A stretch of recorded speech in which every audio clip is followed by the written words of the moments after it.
believe it was the first scene of the movie. So the guy on horseback is Colonel Robert Gould Shaw. Right behind him is the 54th Massachusetts Regiment from the Civil War. The 54th was the first free volunteer African-American regiment after the Emancipation Proclamation signed.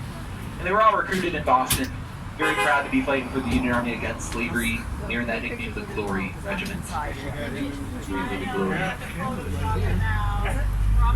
And once again, if you guys were interested in taking a free tour of the State House, you got to do it on a weekday, but it's free if you just use the public entrance towards the left through the trees. Right behind this big statue of a guy on horseback. It's a statue of Joseph Hooker.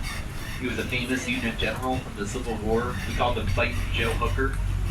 And then right back behind him, they actually call that the Hooker's entrance to the State House. We're going to be open on the weekends. Monday through Friday.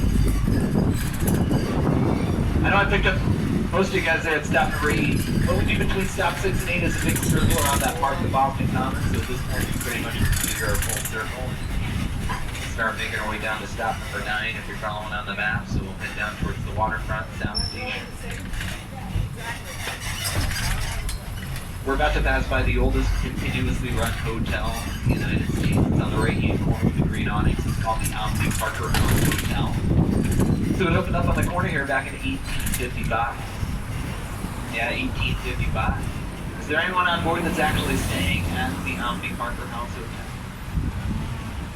No? Yeah, I don't blame you. It's like $1,000 a night to stay. Yeah, unless you get the group on. That'd be like $9.50. But if you want to try the original recipe for our steamed dessert, the Boston cream pie was invented at the Omni Parker House Hotel way back in 1867, along with the Parker House rolls, little fluffy butter and rolls, bacon pans. Yeah. You know, I gotta tell you guys, one of the craziest things about this whole tour is about the Omni Parker House Hotel. This might sound nuts, but back in 1912, for a couple of months, the once president of North Vietnam, Ho Chi Minh, was a pastry chef inside that hotel. Tell me that doesn't blow your mind. Just imagining Ho Chi Minh slinging out Boston cream pies left in her. We almost had him. Yeah, beautiful hotel. Even if you just pop in the lobby, snap a couple of pictures, or use the bathroom or something. Just pretend like you're staying at the hotel. Yeah, that restaurant, The Last Hurrah, is actually where John F. Kennedy proposed to Jackie Onassis. Yeah, what's called the Jacqueline Kennedy booth there. It's like a really popular food in Boston. Over here towards the left, we have a big statue of Benjamin Franklin. And he was born and raised in Boston, so his statue is right in front of Old City Hall, which served as the mayor's office in Boston from 1865 up until 1969. Yeah, nowadays it's a Ruth Chris steakhouse. A long way, right? Yeah, nice steakhouse. And this is kind of like the smack dab center of downtown Boston, where you get down here. It's called Downtown Crossing. There's a lot of department stores you can do shopping at down here. There's like a Macy's, Marshalls, TJ Maxx, H&M. The whole area is called Downtown Crossing, but the main street to it is called Washington Street. And if you look towards the right across the street, there's that red brick building called the Old South Meeting House. Get a chance to check out the Old South Meeting House. That building is where we organized the most famous political protest in American history, the Boston Tea Party. Have you heard of that one before? The Boston Tea Party was an event that would single-handedly change the course of history in the United States. It was the first huge act of rebellion against the British government. It took place on December 16, 1773. And that whole day started off with this big meeting at the Old South Meeting House. There were about 7,000 Boston colonists that showed up to this meeting. Now you want to keep in mind that the population of Boston back then was only about 20,000 people. That was over a third of the city's population gathered together to try and figure out what we were going to do about 3 ships that were in the Boston Harbor. They were called the Beaver, the Eleanor, and the Darwin, and all 3 of the ships were carrying tea from the British East India Trading Company. And all that tea was being loaded into Boston and taxed on the colonists. And while, hey, you might remember our whole motto with the American Revolution: no taxation without representation. So I guess the one big thing you have to understand is that for 140 years, the colonists in Boston had pretty much taxed and governed themselves. Even though we were British colonies, we were actually self-governed, very independent. We were granted a charter from King Charles I of England to self-govern. So we had our own court system already set up.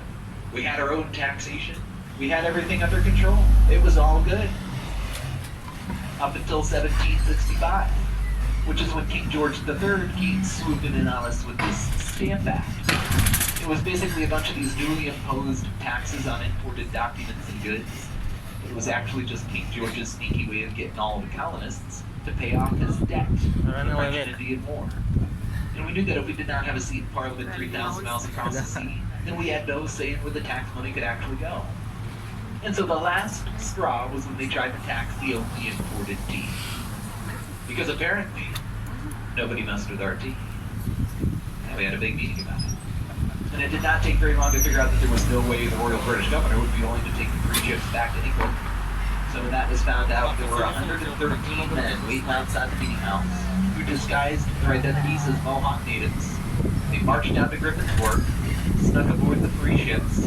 They dumped all 60,000 pounds of King George's tea in Boston. 60,000 pounds of tea. In today's monetary standards, that's about $1.2 million worth of tea. So you can imagine King George was pretty teed off. Thanks for that. Yeah, he had to punish the colonists in Boston, right? So he sent an additional 5,000 for his soldiers to Boston to keep order in the occupied city. It was that big occupation of Boston right after the War that King George was fighting in England.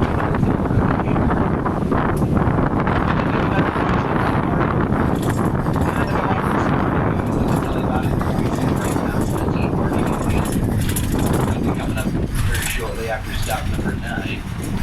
That's coming up soon. We're cruising through the financial district of Boston right now. Not a whole lot to talk about the financial district. But some investments, Fidelity Investments. Actually, last I heard there was about 6% of the world's wealth that's now handled in the city of Boston, which is a pretty big chunk. A lot of big banks and hedge fund firms are headquarters to Boston now. So good place to be in the finance district. And if you guys like money, this is money. You might like that big silver building on the left that resembles a washboard. That would be the Federal Reserve Bank of Boston. The Boston Fed. That's the building that distributes all our bills and money to the first district of the Federal Reserve. And that would include all the states in New England. So Maine, Vermont, New Hampshire, Rhode Island, Massachusetts, those 5 states get the bills to the Boston Fed to the left. And you can always tell whether or not a bill you have was distributed from the Boston Fed. It's most easily seen on $1 bills. But whenever you look at an American $1 bill and you look to the left of the president's face, there's this little circular gear with a letter in it. And the letter just tells you where the bill was distributed from. So for example, this bill has the letter L on it. Tells me it came out of San Francisco, California, the 12th district. But if you see the letter A on a $1 bill, the letter A tells you the bill is distributed from the Boston Fed. So we handle the first district of the Federal Reserve. Therefore, we get the first letter of the alphabet on our bills.